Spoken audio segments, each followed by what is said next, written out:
Hi everyone, it's Pam, your snarky soap maker. Today I'm making my Namaste Magical crystal soap with genuine labradorites.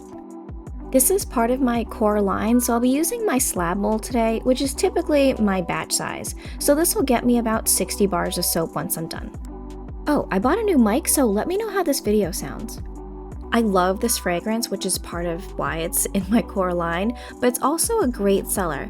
To me, it reminds me of a cologne, but I do find that all genders really seem to love this.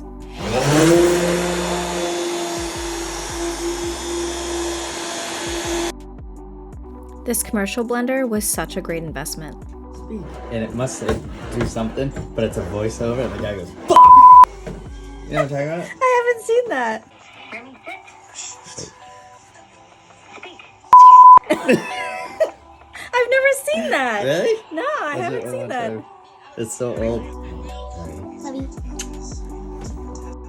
Okay, back to the soap making. So this soap will feature 5 different colors using activated charcoal, some titanium dioxide, and of course some ethically sourced micas. This particular fragrance oil does cause my soap batter to thicken up a little bit, but I'm going to use that to my advantage for the design that I'm going for. Even still, I'm going to mix up all my colors first and then add the fragrance oils. I did, however, add the fragrance oil to the activated charcoal portion because I actually do want that to be a little bit thicker when I get it into the mold. I'm going to texture the top and then follow up with a really pretty teal mica line. Oh, actually, I forgot to mention, one of the colors is from a little bit of indigo. So, just in case you're wondering what that last color was. The first pour into the mold is always my favorite. It is chef's kiss. You can see here that the activated charcoal portion has really set up quite a bit, but that's exactly what I want because I really want a really nice texture top so that when I do cut the soaps, you'll see these little peaks and valleys with the mica line. Time to add the remaining fragrance oil. Now, because I have made this soap, I don't know how many times, but so many times, I am really good at eyeballing exactly how much I need to add into each color. I'll be doing basically a in the pot swirl, and I'm just layering each color in a repeated fashion.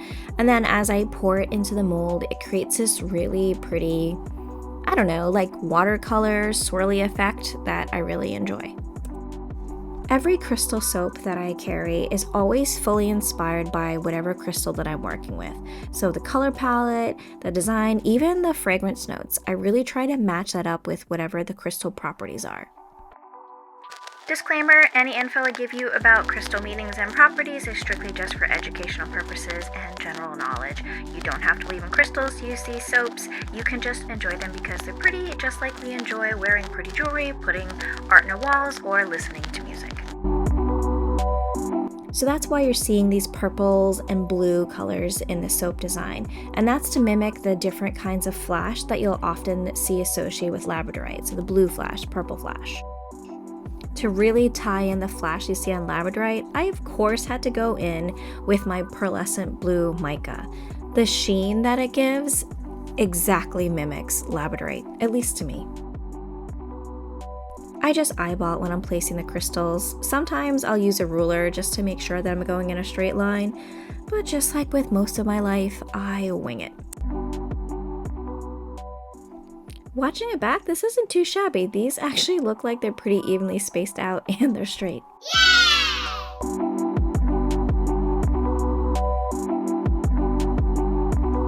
It's been about 24 hours, so now it's time to unmold and cut.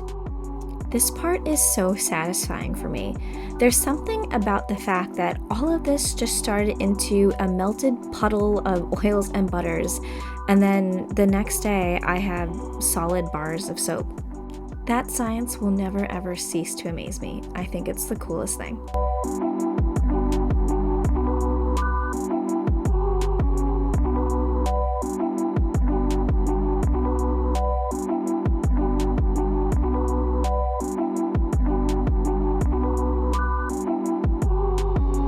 There's that teal mica line.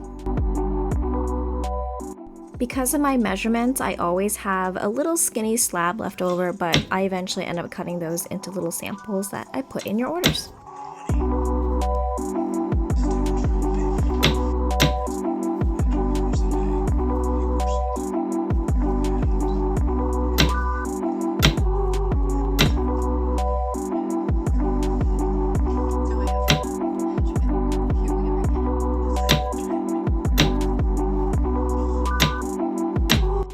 here's that gorgeous lab flash.